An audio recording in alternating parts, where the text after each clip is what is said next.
Hello दोस्तों, आज के क्लास में कविवर बिहारी के जीवन परिचय के विषय में आप अध्ययन करेंगे।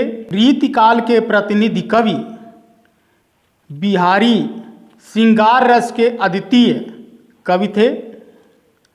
इनका जन्म सन 1603 ईस्वी में और विक्रम के 1660 विक्रम के लगभग ग्वालियर के निकट बसुआ गोविंदपुर नामक ग्राम में हुआ था।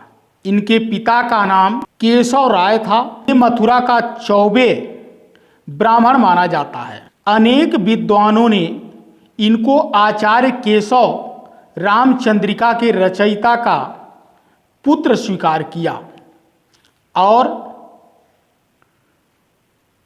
तत्संबंधी प्रमाण भी प्रस्तुत किए। उन्होंने निम्बार्क संप्रदाय के अनुयायी स्वामी नरहर दास से संस्कृत प्रकृति आदि का अध्ययन किया था। इन्होंने युवावस्था अपनी ससुराल मथुरा में बिताई थी।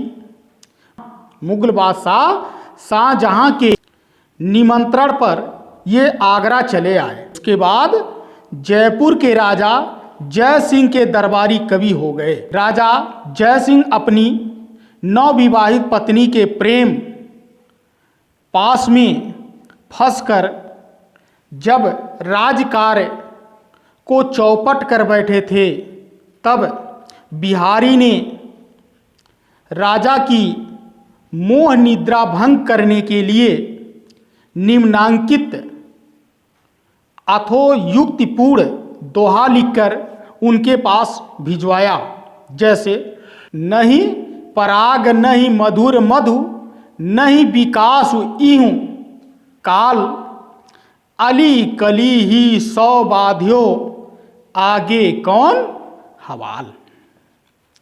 इस दोहे को पढ़कर राजा की आंखें खुल गई और वे पुनः कर्तव्य पथ पर अग्रसर हो गए। राजा जय सिंह की प्रेरणा पाकर बिहारी सुंदर सुंदर दोहों की रचना करते थे और पुरस्कार स्वरूप प्रत्येक दोहे पर एक स्वर्ण मुद्रा प्राप्त करते थे। बाद में पत्नी की मृत्यु के कारण श्रृंगार रस के कवि हो गए।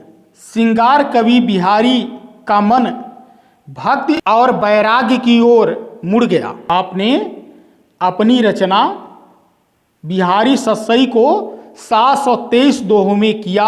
सन 1662 ईस्वी में समाप्त किए ऐसा माना जाता है, परंतु सन 1663 ईस्वी और संवत 1720 विक्रम आपकी मृत्यु हो। बिहारी की रचना मात्र बिहारी सस्सई है। यह श्रृंगार प्रधान मुक्तक काव्य ग्रंथ है। श्रृंगार की अधिकता होने के कारण बिहारी मुख्य रूप से श्रृंगार रस के कवि माने जाते हैं। इन्होंने छोटे से दोहे में प्रेम लीला के गूढ़ प्रसंगों को अंकित किया। इनके दोहे के विषय में कहा जाता है, सतसया के दोहरे ज्यों नाविक के तीर देखन के छोटे लगे घाव करे गंभीर। आपका साहित्य में अगर स्थान देखा जाए तो आप श्रृंगार के संयोग और वियोग दोनों पक्षों को, नायिका के नक्सिक सौंदर्य का वर्णन किए और 6 ऋतुओं का वर्णन छोटे से दोहे छंद में आपने किया है। की भाषा साहित्यिक ब्रज भाषा है। आप नीति श्रृंगार और भक्ति के प्रेमी थे। 6 ऋतुओं का वर्णन छोटे से दोहा छंद में विस्तृत अर्थ लगाकर आपने गागर में सागर भरने का काम किया है। रीतिकाल के कवि बिहारी अपने ढंग से अद्वितीय कवि हैं।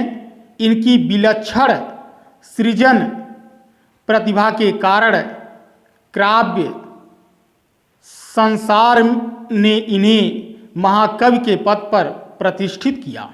आचार्य विश्वनाथ प्रसाद मिश्र का कहना है, प्रेम के भीतर इन्होंने सब प्रकार की सामग्री, सब प्रकार के वर्णन प्रस्तुत किए और वह भी इन्हीं 700 दोहों में।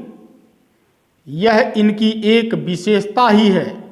नायिका का भेद, श्रृंगार का लक्षण, ग्रंथ लिखने वाले भी इनकी नायिका और अलंकारवादिता का वैसा उदाहरण प्रस्तुत करने में समर्थ नहीं हुए जैसा बिहारी ने किया है। हमें यह भी मान लेने में आनाकानी नहीं करनी चाहिए कि उनके जोड़ का हिंदी में कोई दूसरा कवि होगा। इसी के साथ आज का क्लास समाप्त होता है। आप हमारे इस देवव्रत सिंह क्लासेस के चैनल को लाइक, सब्सक्राइब, शेयर करना न भूलें, जिससे अन्य लोगों तक इसका लाभ पहुंच सके। धन्यवाद।